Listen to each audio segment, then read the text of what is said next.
G'day, this is part 2 of a couple of videos I've been doing in restoring a second gen Ram truck canopy or truck cap or truck topper, depending on what part of the world you're from and what you refer them to. Most might call it a camper shell. In Australia we refer to these things as canopies.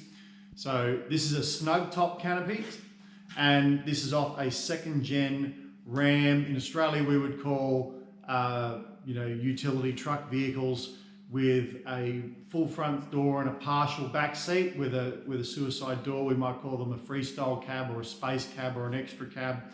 And then a truck like this one where you've got two normal opening doors and a proper sized back seat, something like we call a dual cab. So this is off a second gen space cab, which is the long box, about 2.4 meters in length. This is a third gen truck and it's a dual cab or crew cab configuration with a long box. And this answers the question, or hopefully answers the question for you, will a second gen truck canopy or truck topper fit on a third gen truck? The answer is yes, it will, with a few caveats. So as per the previous video, this truck canopy did need some repairs. I covered off on that last time. It needed some repairs and some reinforcing at the back and the two top corners of it where the rear window lifts up, and the top corners there both were cracked and cracked rather badly.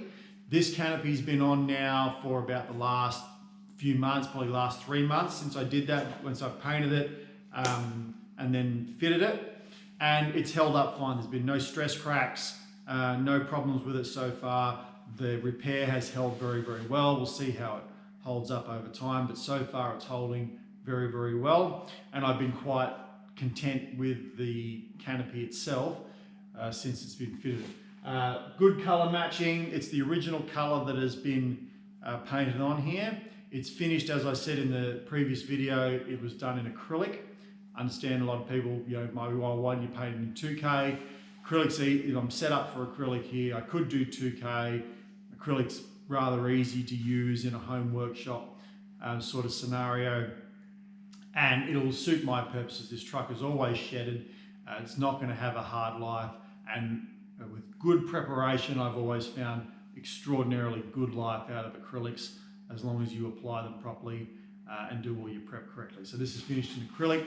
Now, since the last video, what did I do? I applied a couple of, I did a couple of extra coats of fillers and primer, and then sanded it back, and I found a few more additional imperfections that I wasn't quite happy with. So I did do a couple of extra coats of that prior to getting ready to put do top coat.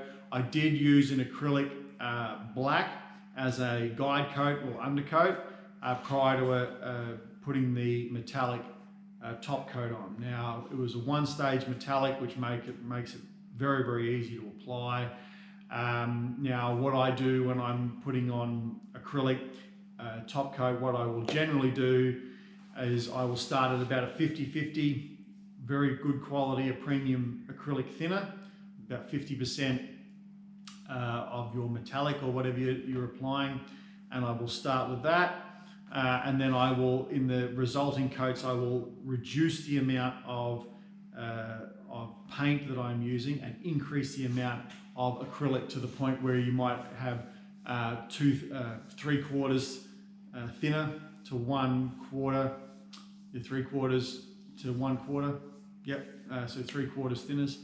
And then I will do a transition into my clear, where I'll put clear in with the pretty much any remnants of the paint there, and then start doing the clear. And with the clear I do the same thing. You do have to be careful with clear, but circa 50-50 is what I'll start with, but you do need to be careful. You need to make sure it's thoroughly mixed, because that can end up very badly. But thoroughly mixed and good even speed. And I'll do pretty much the same thing. I won't go down to probably 1/4, 3/4, but I would certainly probably go down to 2/3, probably 2/3 thinners, 1/3 clear. Do a good few. I like to be able to cut my clear back pretty hard if there's any imperfections in it.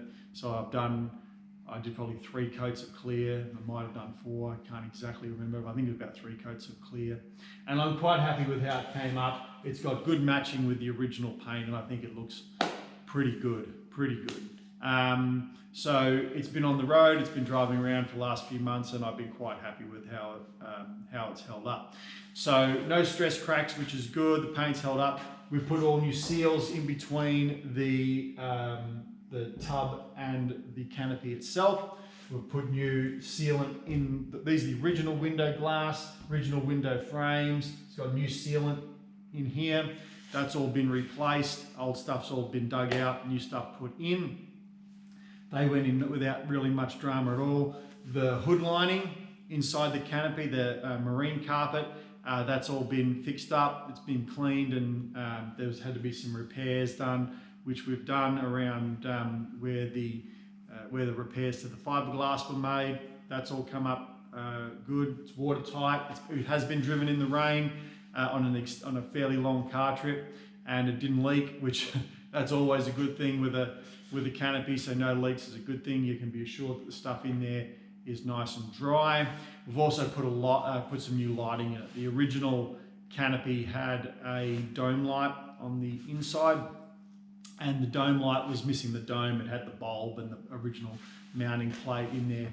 It didn't look very good, and it's an old style light and didn't throw any sort of light in the darkness at night time when you need it. So that's been got rid of. I've put an LED dome light in it, which works very well, and I've wired that into LED strip lighting that goes around the tub, and I found that very good, especially at night, where you might have a bag in the back, or maybe you've got some groceries or something's fallen over, it's rolled away or slid away, and if you're at night, you flick it on, you can see all 4 sides of the tub, and you've got the light down from the top, and you don't leave anything behind. So that's been a good addition. I've been quite happy with how that's performed, and all wired into one single switch is a good thing as well. I've also wired in an Anderson plug and 2 cigarette lighters plugs and 2 USBs as well, which will be the subject of another video. So been quite happy with how it's come up. There's a few modifications to it, but that's fine. What I'll do is I'll grab the camera and I'll walk you around it, because it doesn't fit exactly. This isn't, the tubs for the 2nd gen and the tub for the 3rd gen is different. There's no doubt of that. I knew that going in, because the dimensions of a 3rd gen truck cap are different to the 2nd gen. So I knew they would be different. I knew it wouldn't fit exactly. The principal thing I was worried with was the height. Now, the distance between the tub and the roof line on the 2nd gen is shorter than on the 3rd gen. There's a bigger gap between the top of the tub and the top of the roof line on the 3rd gen trucks. So the truck canopies for the 2nd gens are generally shorter. And I've seen some videos of the 2nd gens where, I've seen one comment, in particular, where an owner of a 2nd gen moved that canopy to his 3rd gen. He said it looked a little bit silly because the roof line didn't match. The roof line was too low when compared to the roof line of the truck itself. In this case, it's a snug top canopy. The top of the canopy actually raises. It raises after the roof line of the truck finishes and goes up. Now, while that might be good for headspace, in this case, putting a 2nd gen canopy on a 3rd gen, it actually works because it makes the whole thing look like it's supposed to be there, because the roof line of this canopy actually sits higher than the roof line of the truck itself. So that's a good thing. Although if you do look carefully, you can see that where it starts is below the roof line of the truck cabin itself. This is actually below here. So if you look at it carefully, you can see that you go, okay, well, that's a bit funny that it starts down here rather than up here. But you have to look carefully. You can't really notice. And that's pretty much the story of fitting a 2nd gen truck cap on a 3rd gen. You have to look pretty carefully to spot the difference. So let's have a look at some of those differences. I'll show you the lighting I've installed, and we'll wind this up. So if you have a look here, you can see, if I can capture this, there is a gap here. It's probably about 1 inch at this end, and it really narrows down the other end. As we go down here, there is a gap. It doesn't sit right out flush on the edge here. It could sit out on the edge flush. This is where a factory truck topper would sit. It'd sit out here, not in here. Now there is enough room for it to sit securely. It hasn't moved around, which is good, but there is a gap there. So again, you'd have to look carefully to notice it, especially with a dark coloured paint, but it is there. As we move down this end, it pretty much ends up on this end being pretty much flush where the canopy comes down and the edge of the tray. It pretty much matches up on this end, but as we go down this end, it does widen. At the back, the canopy sits where it should. The rear window seals as it should. There's no issues there. You can drop the tailgate, you can lift the rear window, and that's all fine.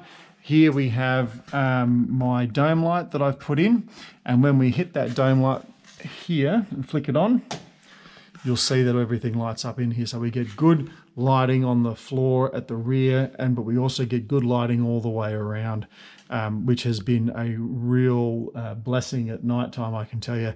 Especially when kids are happy to chuck something in the back, it ends up down the front, and then 2 days later you're trying to figure out where it ended up. Also put in, this is 2 USBs and then a cigarette lighter, and we've got a voltage meter here on a switch, and tells you what your voltage is. So that's been wired in a, call it a custom made box made out of ABS plastic. That's been fitted at the same time.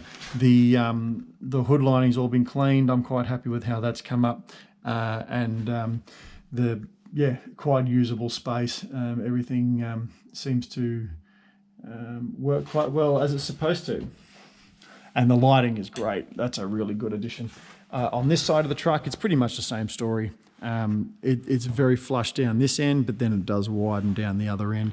But overall, the thing about this whole project has been that was I willing to spend $6,000, which this is a $40,000 truck, was I willing to spend 15% of the car's value in putting a truck canopy on it? The answer is no. At $1,000, sure. Now, if you've got a $40,000 truck and you want to put a $6,000 truck canopy on it, good luck to you. That's great.